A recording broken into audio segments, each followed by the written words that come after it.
Right. Well, my name's Alan Withers, and I've been on the path my whole lifetime. I feel I've been traveling around, delving into all sorts of different interesting areas of spiritual understanding. So I'm going to call this afternoon Atlantis, the great cosmic rhythm of life, which fits in exactly what you said. Um, we'll begin to understand, and if we go back to the Vedas and even back to the Mayans, who understood that there's a great 26,000 year cycle. And this resets every approximately 12,000 years.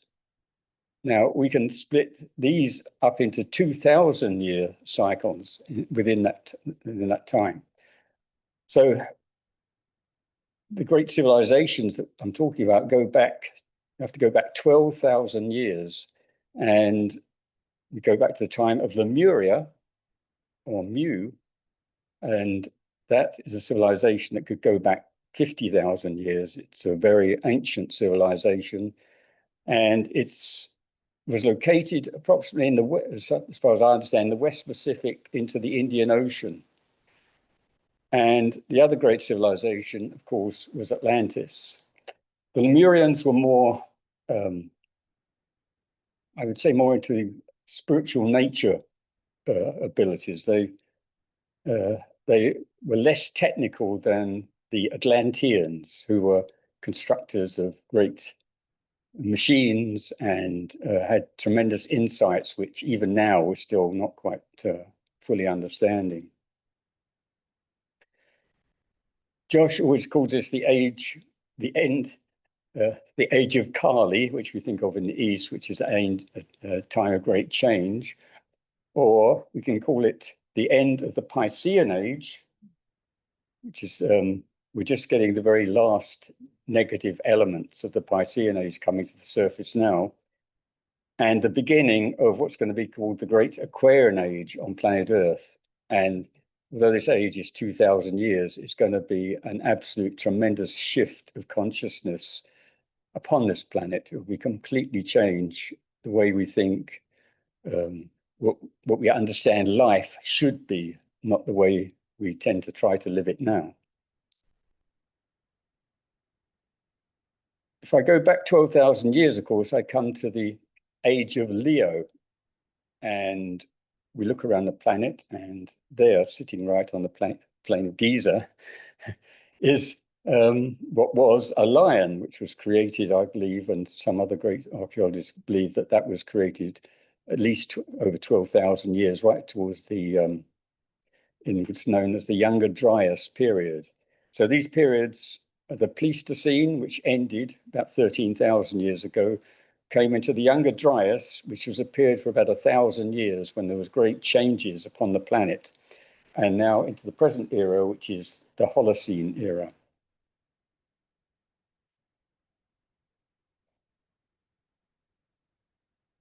Current thinking, of course, is into thinking that many archaeologists up to now said that we were hunter-gatherers 6,000 to 8,000 years ago, and that suddenly we could create great pyramids and do massive works.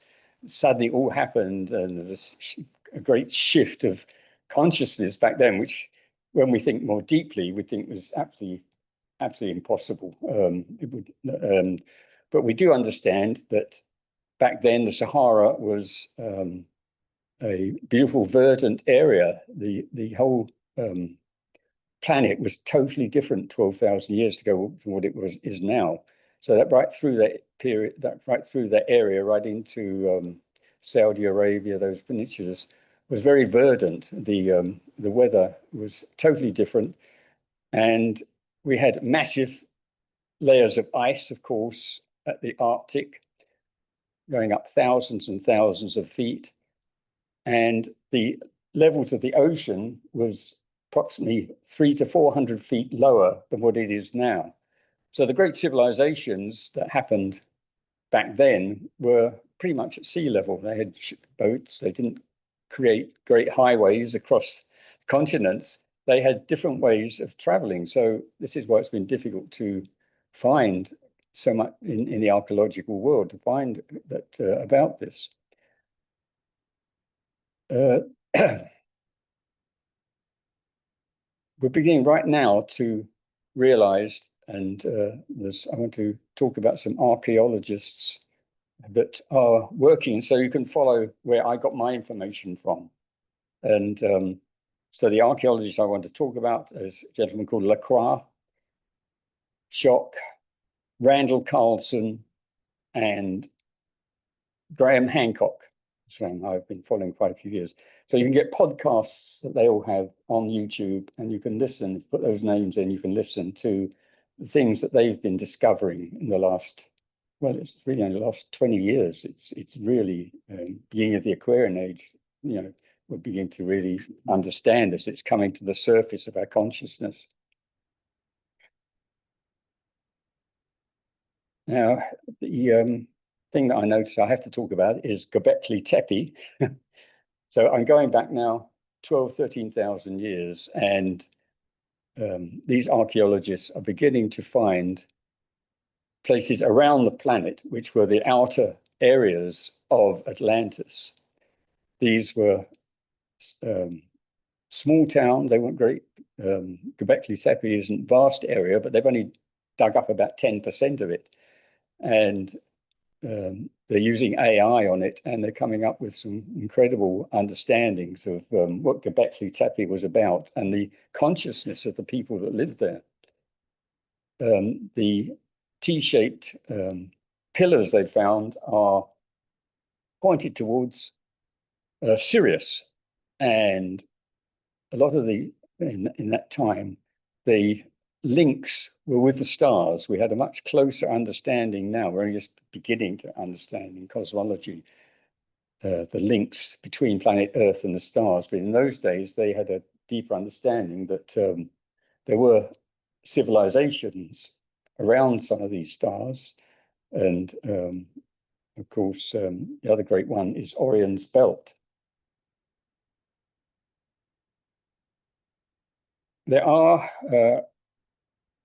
going back to this time, which I'll talk a bit more about Gobekli Tepe, so since I'm here to talk about. It's not the only place around there. It's in Turkey, and they found other places very similar to Gobekli Tepe. They're just beginning to spot little mounds in different places that are perfect to make these areas of what do I call them? It was areas of links with the universe, should I say. That's the best way I can think about it. People came to those areas to look outwards. And there are, just recently we found a place in Jordan, which they've dated back to 14,000 years, which also has similar artifacts, archaeology to Gobekli Tepe. So I think there's going to be more. So when I give this talk and say that this is where we're at now, I mean, it's just in probably a few years' time, I could give a somewhat different talk. You know, I could say that you could go down to Miami and go out 150 miles and look down 200 feet, and there's Poseidon. You know, maybe, I don't know, but we'll begin to look down now into the oceans and find out what's down there. So I'll go into that soon, into the new findings. One of the things that we're seeing a lot around the planet are the pyramids. So obviously the pyramids of Giza. Now, these are perfect pyramids. I mean, you couldn't make them better. They're right spot on north-south and perfectly made. And could the hunter-gatherers of say 6,000 years, 4,000 years ago done that? No, it's impossible. So did Zoser, who built the first pyramid in that area, which was the Step Pyramid, he got a guy called Imhotep to design the pyramid. And where did he get that information from? Did he have right in front of him, or just down the Nile a bit, perfect pyramids and this lion's, the Sphinx, standing there, and tried to copy it? because when you look at a lot of the pyramids in Egypt, they're not too well made. They've got the bent pyramid, they've got the red pyramid, they've got pyramids made of clay that are just almost collapsed. So it's very difficult to build a pyramid, and actually in the consciousness to do that, it would be even difficult these days to do that. Now there are pyramids, of course, all around the world. We're finding now there's one in Bosnia, which they're just looking under, and there's tunnels under it, and they've been unable to age that one, so we don't know how it is. There is the pyramid on Java, which I was at not so long ago. I didn't actually visit the pyramid, but that is supposedly 27,000 years old. So that could be part of the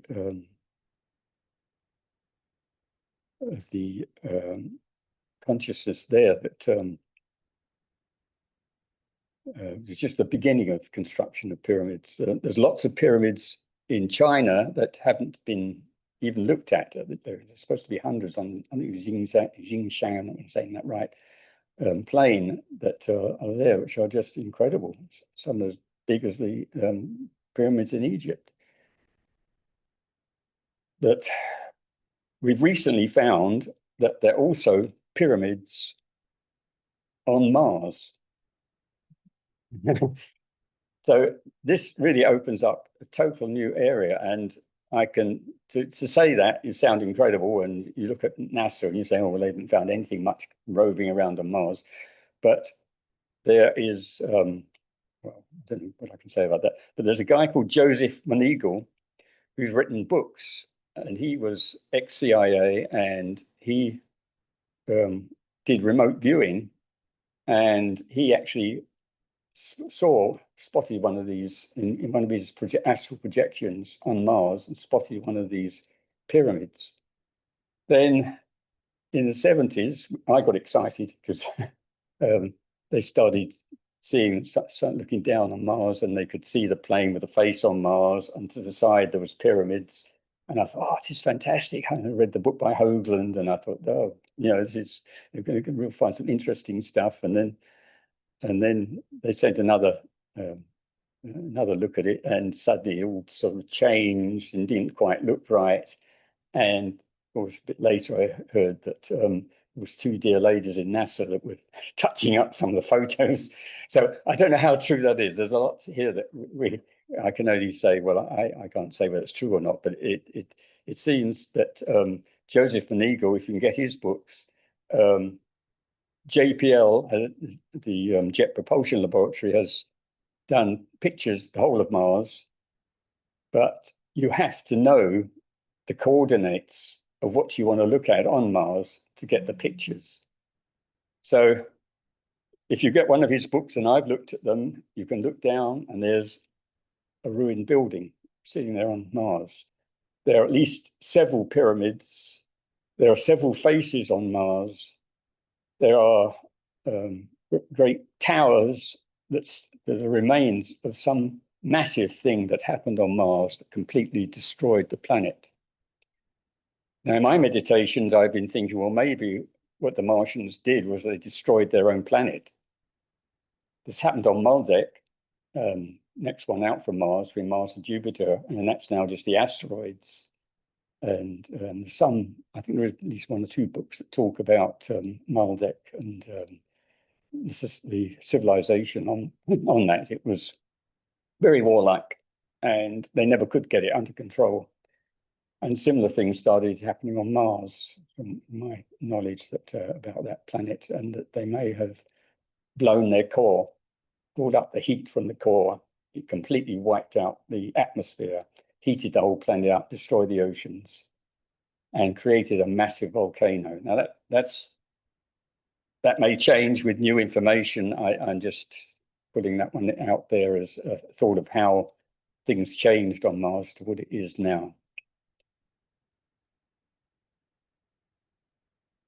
Coming back to this planet and looking down to the discoveries underwater. This has been very recent that they've looked underwater and seen off India cities underneath India, underneath the oceans of India. And the Indian government wouldn't even allow them to go and look at it first. There's been so many problems trying to stop information coming out or even investigating it. It's just been massively difficult. So Hancock is one of a great open mind. He goes around everywhere now because he's like really open. I don't believe everything he says, but at least he prepares, and that's the way I've gone through life, is being open-minded and looking for evidence, and things I come across that I don't quite understand, I put them on a shelf, and then maybe later, like, you know, Pyramid on Mars or something else, some new information comes out and think, oh yes, I remember that. So, and I found that's the best way that's got me through this lifetime of being on the spiritual path and taking in new information. The other places underwater off Cadiz, they've done side scan sonar, and they've seen city underwater there off Cadiz. Plato, of course, talks about the Pillars of Hercules and the fact that he said that Atlantis was out in the Atlantic, and he got that information from Solon about 200 years before him, and Solon, of course, got it from the priests in Egypt, and they had records there, which I think are still there. Some of them, I think under Giza, Plateau, there are probably records that will only be allowed to find, I think, when it's the right time for us to find these things. The other places, very recently, they've done side scan sonar around the Azores, and I'd never thought of that place as being a possibility, but they've gone down over 1,000 feet, and they can see the outlines of what looks like a city on the bottom of the ocean. And they're saying it's possible, just as there's great upthrusts of mountains, that sometimes things can be thrust way down into the ocean. So maybe this great shift back to 13,000 years ago, that's what happened to in the Atlantic, and of course the end of Lemuria. So that's one possibility as to where one of the islands, or several of the islands that go back to Atlantis. The other possibility is talked about. One source I found is with Edgar Cayce, and one of his, if anyone's studied Edgar Cayce, he's the sleeping prophet, and he got information through, and someone sat beside him and just wrote down what he said when he was in trance. I don't know how some of it's accurate, because some of it's been proved. Things in areas of health that he brought through, but he gave a lot of teachings about Atlantis.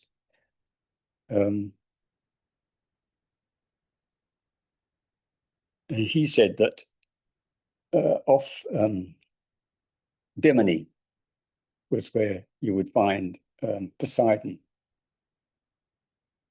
Now, it sounds interesting. They've done side scan sonar. National Geographic did it about 2010. They found something off Cuba on the ocean floor. More recent group that you can find they've done a podcast on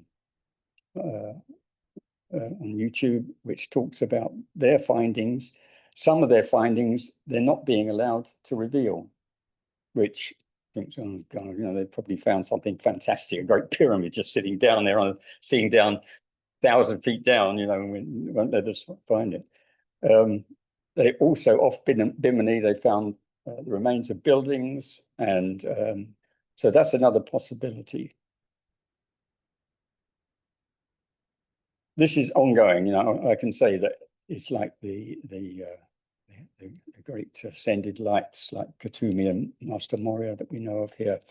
It's like they're just letting us find information beings, guiding someone to somewhere on the planet, just to slowly find this information, because it's going to change our whole thinking if we realize that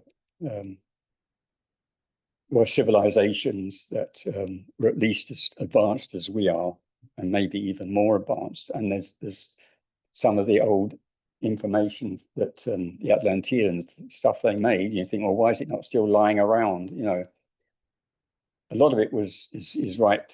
You know, if you think that maybe Atlantis is 400 feet down in the ocean, what they created, and I'll talk a bit more about this later, but they created areas where they kept the stuff in tunnels and caves, and so that would be even further down in the ocean.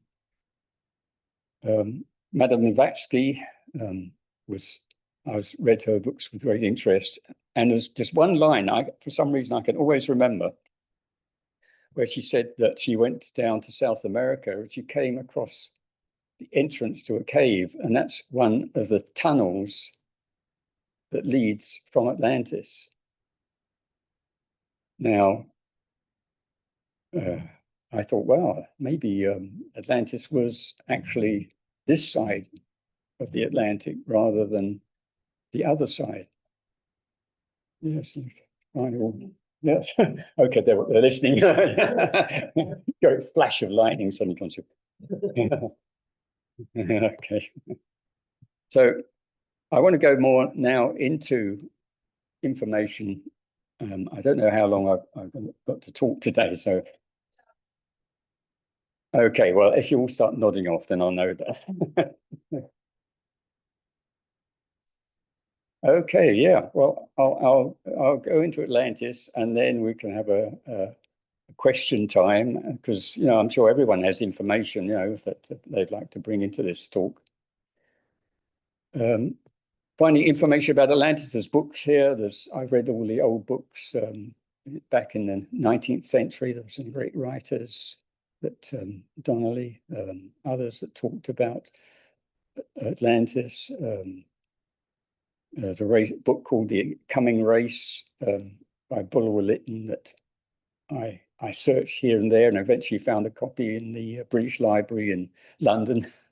And he was also very much on the spiritual path, but they couldn't write these books as being reality. They just had to say, you know, that this is just an interesting story, you know. So there's some of that goes on, and sometimes we get interesting podcasts where someone went into a cave somewhere, and I read one of these, I always remember it, and he found this flat area of stone, and on that stone was a metal book, massive metal book, and he opened it, and there was all like cuneiform signs all over it, and he couldn't lift it; it was so heavy.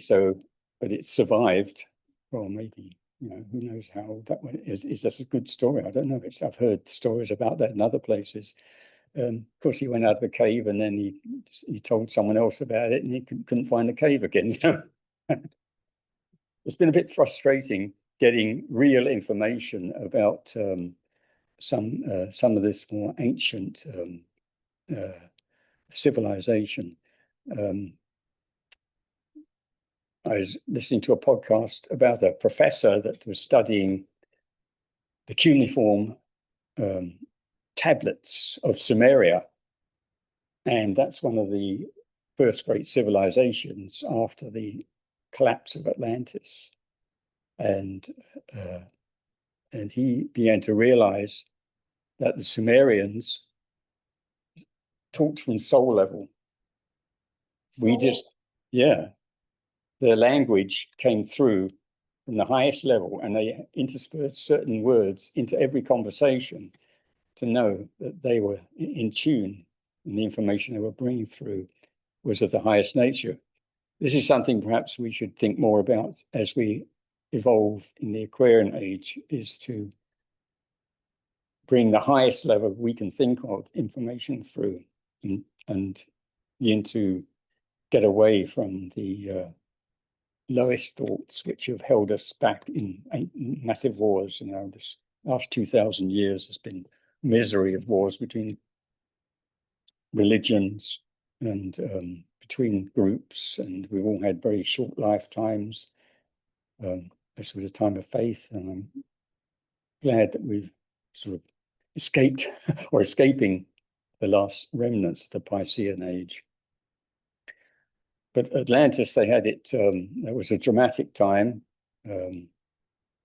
but it was incredible civilization. It was highly evolved souls, and I'll talk about 4 groups that I have heard about that were in Atlantis. There were the Atlans, and they were sort of Mediterranean in appearance, and they had their hair swept back, and they looked very much like we do, you know, about similar height, 5'6" to 6 feet, you know, that sort of.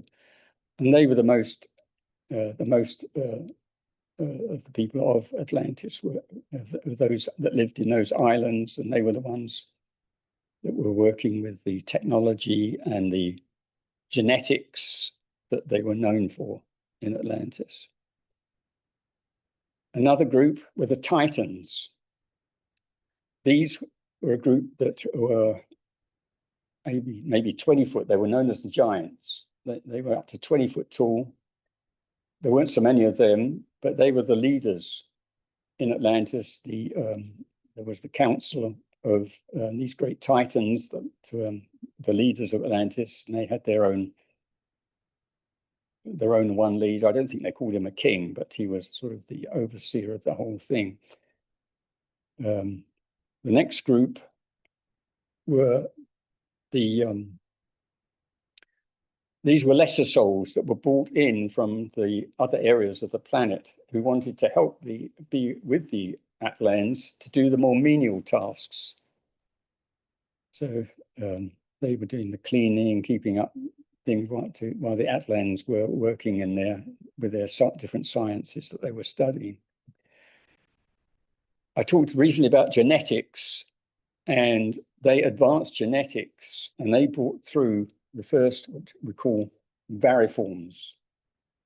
Now, this was something that is talked about in some of our most ancient books, that there were souls back then, especially in Greece, and some of that were part animal, part human. And so you have a human head on an animal. You know, it was very unusual, but they couldn't reproduce, so there weren't too many of them. But they were accepted in Atlantis. You know, there was souls that were in that who wanted to be involved in that half animal, half human existence. And so for thousands of years, the Atlanteans were all creating tremendous harmony. They had these outlying civilizations. There was civilizations in the Indus Valley, which were quite advanced, but less so, a bit like, you know, there's higher civilizations and ones that were less evolved. And of course, the Lemurians. They did have links with other planets, but it's not like it was the higher higher civilizations were constantly coming to, but they did were very much aware of the advancing civilization of Atlantis and the technologies that they were evolving. They got into nuclear. They understood the nuclear, and they had machines that could bore through the ground. So that's why we don't see much. They had these automatic machines that would just bore through the rock and turn the rock into plasma and push it out. So it creates a very hard surface to the tunnel. Now, I've heard about these tunnels, and that they tend to glow green for some reason, and that they go for up to 1,000 miles. So they created these tunnels, and they had anti-gravity machines that could just blast through these tunnels. So that's one way that they would travel around. To find evidence of that is tricky. I don't know. Some of them are flooded, and some of them we just are way down there. We haven't found them yet. A lot of their equipment is down there, so or it's been hidden since then.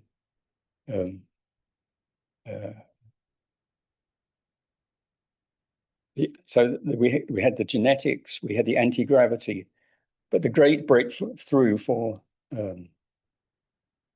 Atlantis was the creation of the great crystal. This was created out of water clear crystal. I think some of you spelunkers have looked down into caves deep down. There's some absolutely incredible crystals deep down, and they carved these and they created what's known as the great crystal, and they understood and how to get higher energies into, program it into the crystal. I'm talking about astral energies, energies of a higher vibration. You know, we need more higher energy. We've been constantly going from burning wood, burning coal, burning oil, liquid gas. Then we went to nuclear, pulling that apart. And we found the most tremendous energy there. But you have to go higher than that to find real free energy, and that is above the above the astral. The spirit world has the higher vibration of energy than we do in the physical. So as you understand, the infinite law of the incoming frequency of the energy from God's center out into the universe. I write a bit about it. I'll just bring out my book now and have a look at the book, The Guiding Lights of the Future. This talks about this higher energy that's coming to the planet and how the creation of light is behind everything. The light of the spirit world and the consolidation of that light by creation into the physical world, and how the atom is created by the intensity of spinning this higher light into the atoms, and the gradual creation of everything we see, the molecules, everything we see in the physical comes from spirit.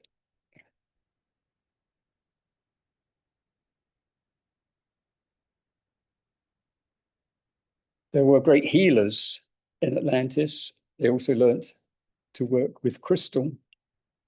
So they would have these programmed crystals with, I spoke about 3 weeks ago, I don't know if there's anyone here then, about the white fire that was created by Master Lord Maitreya. And that's used in the spiritual planes. But these energies can be brought through into the physical by spiritual healers. So that energy you can bring into your aura and use this higher white light and bring it through in your healing work. And I've done that for many, many years in my healing work. You can actually feel the energies coming through your hands. And I think I sort of stopped doing it. I think masters got upset with me. That's caused a lot of arthritis. It's created a problem for me. So anyway, that's something that I have to live with. The language of the Atlanteans, the higher Atlanteans were telepaths. So this is why it's difficult to find. They had a language, but this is the way that they could communicate, which is much the better way. And I think in this Aquarian age, we will gradually evolve into being telepaths, and communicating that way is far better. I mean, we see us with our phones gradually moving towards it, you know, and it's just a transfer of thoughts. And we can do that directly once we open ourselves to become more spiritual and to be able to do that.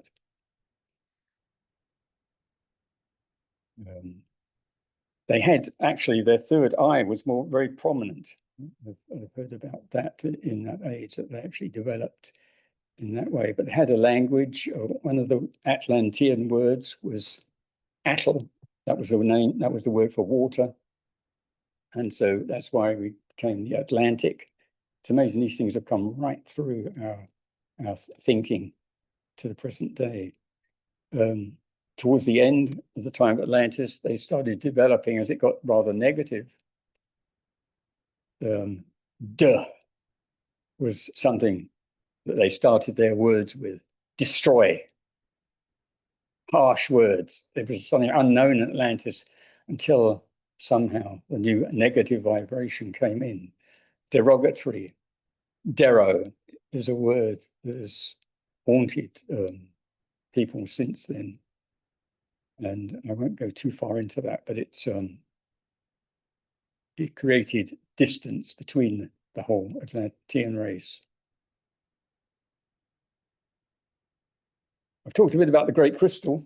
They had created craft that could link in to the Great Crystal, and they could just beam to anywhere up on the planet that they wanted to go. And it was like going through a tunnel, and it was almost the speed of light. They would go through this tunnel, and the only way I can think about that is some of the interesting reports I've had from aircraft that have been flying from Bermuda to Miami, and they've seen this strange cloud come up before them, and they suddenly find themselves in a tunnel, and they're terrified, and they zoom and just see a little round spot of light in the distance. They head for this spot of light, and suddenly they find themselves very close to Miami Airport, and they seem to have, gained a lot of time as to when they thought they were going to arrive. And now, I don't know whether any of you have come across those reports. I found that fascinating. Now, is that the Great Crystal opening up at certain times and affecting us? I mean, it's the Bermuda Triangle. I think some of the things that have happened in there are very unusual. Others have just been storms, but the aircraft have seen their whole the dials on their planes just suddenly they just lose it, and they couldn't find where they were. So there is something very unusual there, and I think that is in the Bermuda Triangle. So that's why, with various thoughts, that I come to that may be the area where the Great Crystal is located, and that I'm hoping that it will come back to the surface, that we will discover it again. Now, we're at the end of this great cycle. It was dramatic in the time of Atlantis. I said the negativity was coming into that race. There wasn't anything they could do about it. That they were trying to stop the ice melting, because it was in a new area, the ice melting up in the Arctic. They built dams to try and hold it back, but they were at sea level, and they could see that things were changing, and it caused tremendous stress on not only Lemuria, but Atlantis as well. So this allowed, and it always happens throughout civilizations, that my understanding that one person came in and he turned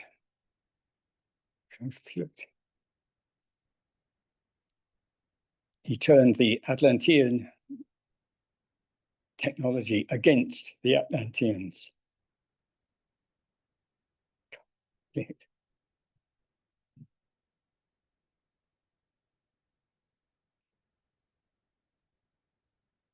The thoughts that the Atlanteans were putting out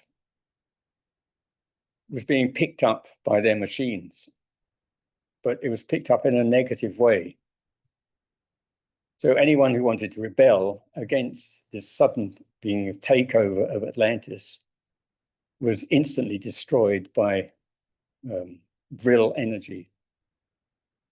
It was a potent form of energy which could be used for healing, but in its negative form, it could destroy.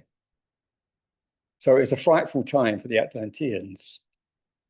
It's a time when you had to be careful everything you thought. Wars opened up between Atlantis and the outlying areas, the Indus Valley. Nuclear weapons were used against these rebelling groups. A archaeologist found an area in Pakistan where the rocks had been melted. There's a podcast about that, and and they could find the rocks were still radioactive. So the evidence is right there around us, but we haven't put it all together yet of what really happened.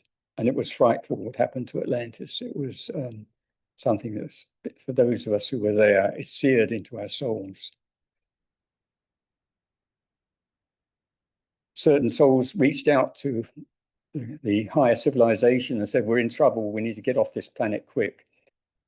And there was a great shifting of many of the Atlans and the Titans away from this planet into the higher planets.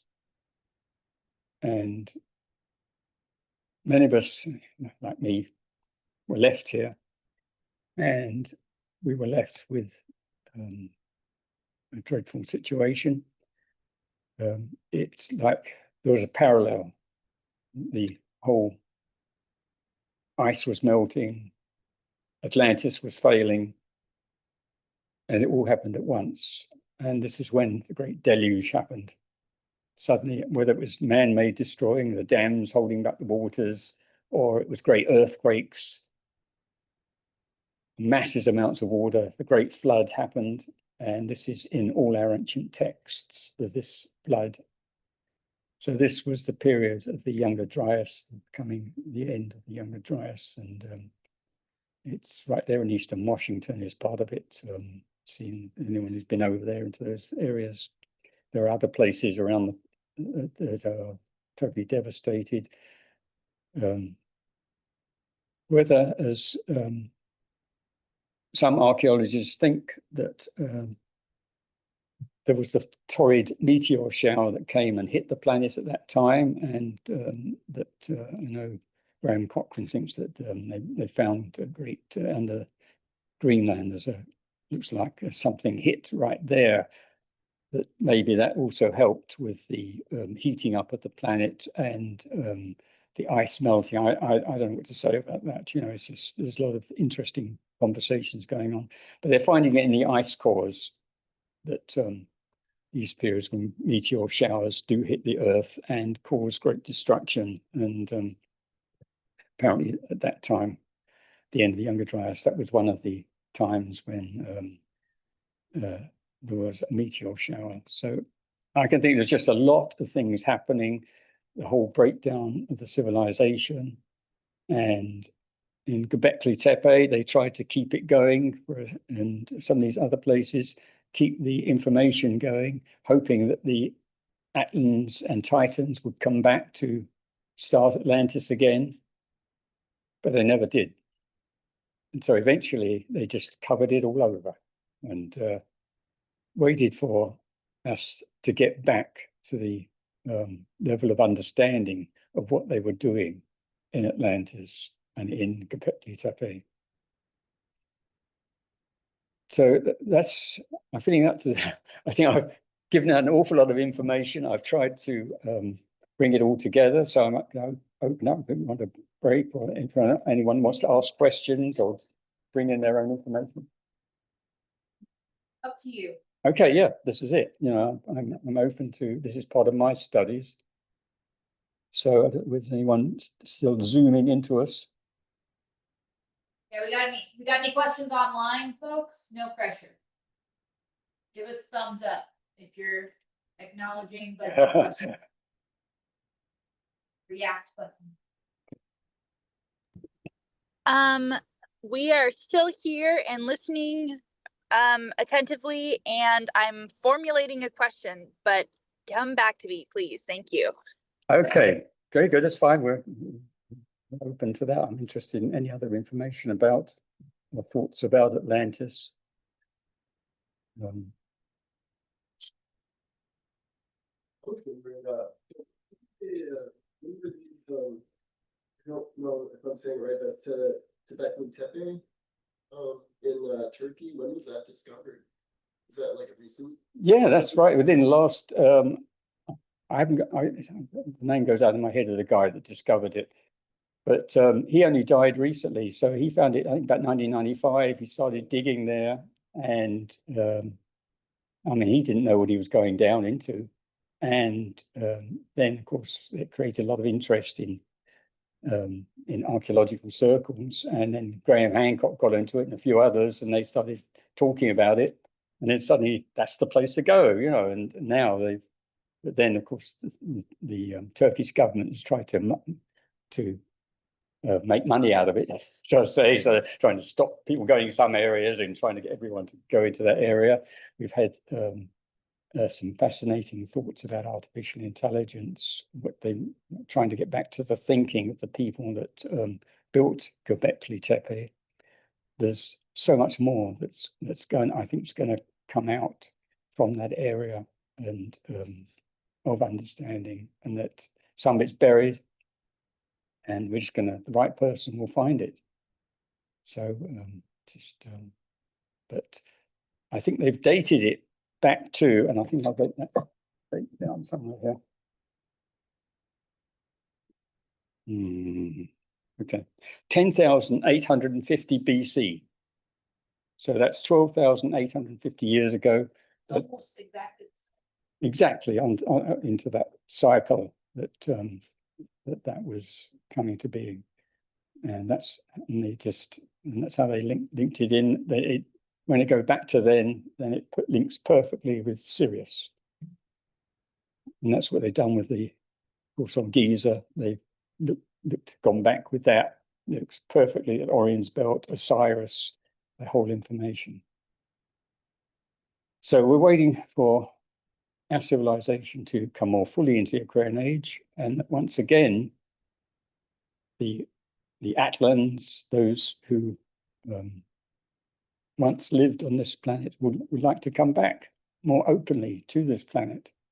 I think that's going to happen within the next 100 years, not in my lifetime, but the next 100 years they'll be able to come back. I mean, we already know that that they're watching us closely. We've all seen it on TV and the probes and the various, and of course, Russians and others haven't been too good. They actually have a machine now that can knock down the UFOs out of the sky. So it's and so they're using the tech, of course, for the wrong. It's the usual thing. We're in a very capitalist society at the present time. We have to break out of that totally. We have to go back to what this country was meant to be, and it's not to try and grab stuff out of the sky and go back and find out how it works and then try and create. We want to work with the higher civilizations, and I think the advance then in our civilization would be absolutely incredible.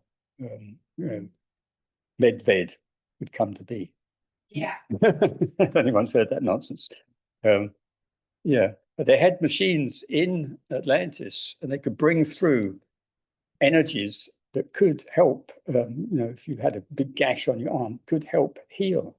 We just have to break through that gap of the spiritual energies, understanding they're right there, close to us. We just have to bring them through. We have to open our minds to the possibilities of bringing this higher energy through, and we'll have spiritual healers in every hospital. That's something I would like to see. One of the things that I've heard, not necessarily related to Atlantis, but one of the things that I've heard is like the way that the current age is like everything's kind of distorted, where if we get to a more healed place, the default state will be healthiness. So if you had a cut on your arm, you would just naturally heal faster. Versus like right now, there's all this kind of negative energy everywhere. Yeah. And that's what makes people kind of sick and die. Yeah. But in the future, if we can kind of tune it up right, or closer to like what is healthy and normal for our bodies or for the earth, then the default state will be the gravity, not like harm and death will be the gravity like it is now. Yeah, we're going to extend our lives much longer. We're going to spend less time in spirit. We usually spend about 200 years approximately in the spirit world, and then we have the pull. We realize we can't evolve anywhere. We have to. There's a pull brings us back to Earth, but in future we'll through the help of certain high energies that are going to be coming through the archangels, the cosmic flame, is the highest energy in the universe, and that we're being readied to bring that energy through. So that means there'll be a much higher vibration in the spirit world, and we'll be automatically want to come back into the physical and extend our lives hundreds of years, much longer. Eventually, we will so purify our physical bodies that we will be able to say permanently in the physical, there won't be a spirit world. There will be spiritually ascended masters, but they, if that's what we want to do, and that's the highest thing in the universe, is to either be ascended physically, as Master Katumi and Master Moriara, or to be ascended spiritually, like Master Odisa, Lady Russia, and several others. So that's all vibrationally thinking. That's how opening our minds to the possibilities, you know, and that's inspiring our own lives to be energized and feel that new vibration coming into us, and being like we're the crusaders, like the new race that's coming in now. Some of us were Atlantis. Hi. Yeah, come. I'm afraid you missed a lot of it. So I won't repeat it for you if it doesn't drive everyone mad.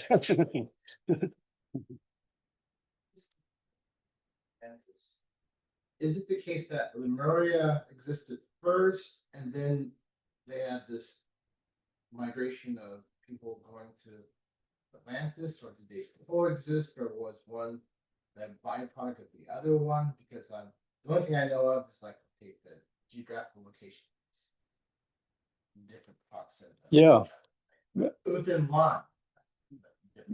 Yeah, that's true. Yeah, it's an interesting thought. You know, I mean, I always understood in books I've read about Mu or Lemuria, it's an ancient race. You know, it's gone through several of our large 26,000-year cycles, and I mean, there was a link obviously between Atlantis and Lemurians, or the people who lived at that time, just loved what they were doing spiritually in Lemuria. And perhaps they could reincarnate in Atlantis, and there's probably people visiting the two, but they were happy in Lemuria, just like on planet Earth now. People are happy in the area they're living in, and they can visit America if they want to, but they choose to be where they are. So there's different groups of people who are feeling happy in the area of the planet they were and are at that time. And Seattle is an area of particular interest for the future of this planet. Seattle, why they call it Seattle. And I know from information that Seattle is going to be one of the leading cities in the coming Aquarian age, which is why we've got some of the biggest companies here, especially Boeing's and I don't know about Amazon, but Microsoft. I say Microsoft, you know. So, and also there's great spiritual interest, like what you're saying, in Lemuria will be linked into Hawaii. Honolulu is going to be a great center spiritually. I mean, I love Hawaii. I love Honolulu. I've been there quite a few times. And I just feel love that vibration, tropical vibration. And I just feel there's some good energies there from well, it's the higher planes. There's things going on there which I can't really talk about here, but it's just a very interesting area to live in. Yeah, my brother, he was attracted to Hawaii, and he bought a house on the Big Island. And I was there in January, and you know, he had a heart problem, and you know, I said, "Well, I'll come and see you next year." And he said, "No, you won't." You know, and he knew he's not going to survive another year. He survived another month, and then he died. You know, so it was a great shock. You know, and he said, "Right." But so each one of us has our time, and I'm trying to make the most of my time now, trying to share the evidence stuff I've learned this lifetime, and I'm always open to new understandings of things. You know, I'm not trying to say, well, this is it or that is it, because I've met so many people this lifetime that just swear, you know, that's the way it is, you know, and you know, that is fatal. That's going down you know, to be found on the path, that to be open to almost anything, the people you meet, how you treat the people on your path. One of the great teachings is from the Ascended Masters, that they will find the least person upon the planet and bow to that person, because they have the possibilities of the Christ within them. So this is really a way, perhaps, you know, a different way of thinking of how we should meet fellow people on the path, you know, whoever they are. We're, you know, we're giving other talks in that area, so I don't go too far off the course today. But yeah, we have to have a lot of understanding of, as the masters have for us, of how we all have major faults, the things that bring us back, and they try and show us those faults, and they think, why the hell has this happened? You know, why did I have that car accident or something else? You know, there's something that you're being shown of how you react to that situation, or how you react to losing family members. You know, can you have a spiritual understanding of it? Loss is a big thing of how to handle in this lifetime. You know, even the masters can give a tear sometimes when their favorite student makes a big mess up, and they know that, you know, they'll have to reincarnate and go through it all again. So this, you know, we have to open ourselves up to tremendous, interesting spiritual possibilities of what life really is about, and how, as we're allowed on this planet to move out into the universe, because we're in a big cosmic age, the Aquarian age that we're in. But many civilizations out there don't want us to leave the planet now, because we're so warlike. We're so non-understanding of what true civilization should be. The interraces of the, you know, we're struggling with what we've got on this planet, and what's out there in the Milky Way and the possibilities of life is absolutely beyond mind-bending. You know, and how do we relate to that? Yeah. You know, it's mind-bending, really, when you think about it.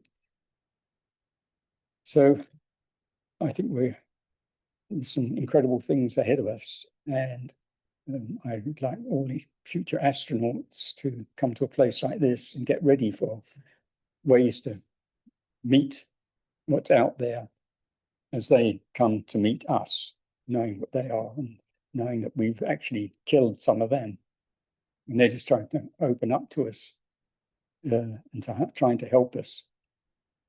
So it's a sad thought, really, that we're trying to. So that's a few thoughts that came through to me at that time. Has she got a question yet? Oh, there's my friend come through, Mitch.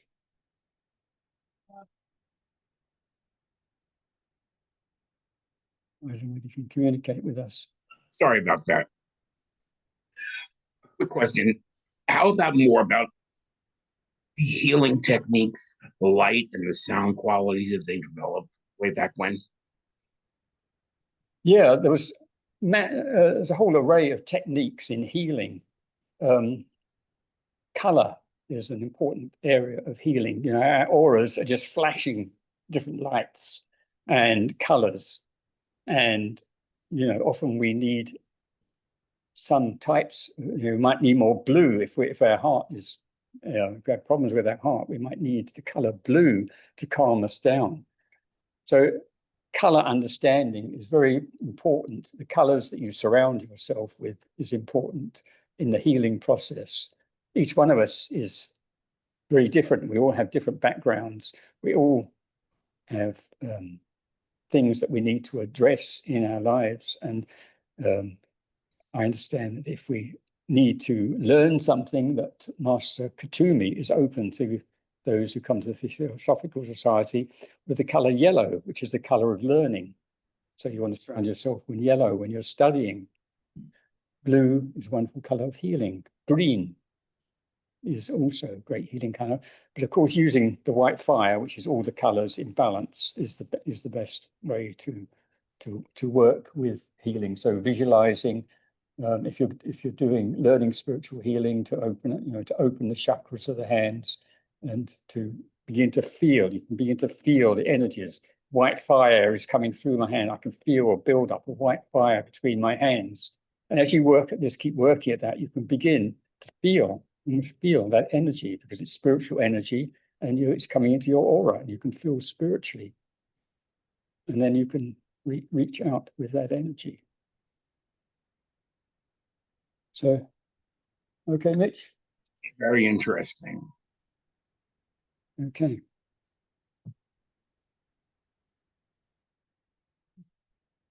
You've got to leave now? Yeah, okay, we'd love to see you. Thank you so much, teacher. Thank you. Appreciate the knowledge. Thank you. Let's see if you see. Yeah. Okay, I've looked at all the prophecies. That's another area I've been fascinated in. Okay. Yeah.